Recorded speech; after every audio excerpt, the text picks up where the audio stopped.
ನಮಸ್ತೆ, ನಾನಿಲ್ಲಿ Srihari local farmers YouTube channel ಇಂದ. ಇವತ್ತು ತಾರೀಕು 6.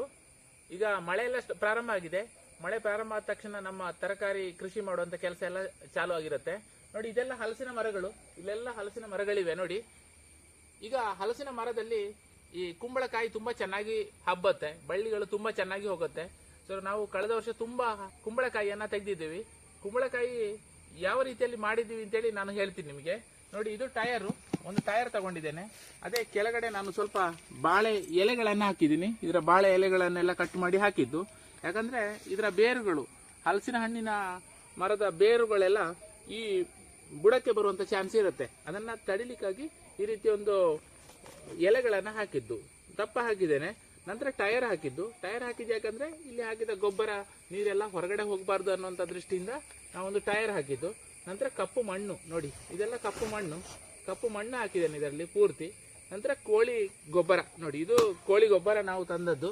ನಾನೊಂದು ಮಧ್ಯದಲ್ಲಿ ಸಣ್ಣ ಹೋಲ್ ಮಾಡಿ ಈ ರೀತಿಯಲ್ಲಿ ಗೊಬ್ಬರ ಹಾಕ್ತೇನೆ. ಒಂದು ಹಿಡಿ ಆಗುವಷ್ಟು ಗೊಬ್ಬರ ಹಾಕಿದ್ದೇನೆ. ನಂತರ ಇದು ಸುಡುಮಣ್ಣು, ಇದು ತುಂಬಾ ಇಂಪಾರ್ಟೆಂಟು. ನೋಡಿ, ನಾವು ಬೇಸಿಗೆಗಾಲದಲ್ಲಿ ಮಾಡಿಟ್ಟದ್ದು. ಇಷ್ಟು ಸುಡುಮಣ್ಣು ಹಾಕ್ತೇನೆ. ಮತ್ತೆ ಕುಂಬಳಕಾಯಿ ಬೀಜಗಳನ್ನು ಹಾಕಿ ಗಿಡಗಳನ್ನು ಕೂಡ ನಾವು ರೆಡಿ ಮಾಡಿ ಇಟ್ಟುಕೊಂಡಿದ್ದೇವೆ. ನೋಡಿ ಗಿಡಗಳು ಹೇಗೆ ಉಂಟು ನೋಡಿ, ಫ್ರೆಶ್ ಈಗ ತೆಗೆದು ತಂದದಷ್ಟೇ. ಸೊ 2 ಗಿಡಗಳನ್ನು ತಗೊಂಡು ನಾನು ನೆಡ್ತೇನೆ. ನೋಡಿ, 2 ಗಿಡಗಳನ್ನು ತಗೊಂಡಿದ್ದೀನಿ. ಈ ರೀತಿಯಲ್ಲಿ ನೆಡೋದು ತುಂಬಾ ಸಿಂಪಲ್. ಎಲ್ಲರೂ ಸ್ಟಾರ್ಟ್ ಮಾಡಿ. ಈಗ ಪ್ರಾರಂಭ ಆಯ್ತು ನೋಡಿ, ರೈನಿ ಸೀಸನ್ ಸ್ಟಾರ್ಟ್ ಆಯ್ತು. ಮಾನ್ಸೂನ್ ಸ್ಟಾರ್ಟ್ ಆದ ತಕ್ಷಣ ಗಿಡಗಳು ಮಾತ್ರ ರೆಡಿ ಇರಬೇಕು ನಮ್ಮ ಹತ್ರ. ನೋಡಿ, ನಮ್ದು ಸ್ಟಾರ್ಟ್ ಆಯ್ತು ಕೆಲಸ. ಇದರಲ್ಲಿ ಈ ವರ್ಷ ನಮಗೆ ಒಂದು 100 ಆದ್ರೂ ಬರಬೇಕು. ಈ ಕಂಪ್ಲೀಟ್ ಒಂದು ಸಾಲಿನಲ್ಲಿ ಅಂತ ಇದೆ.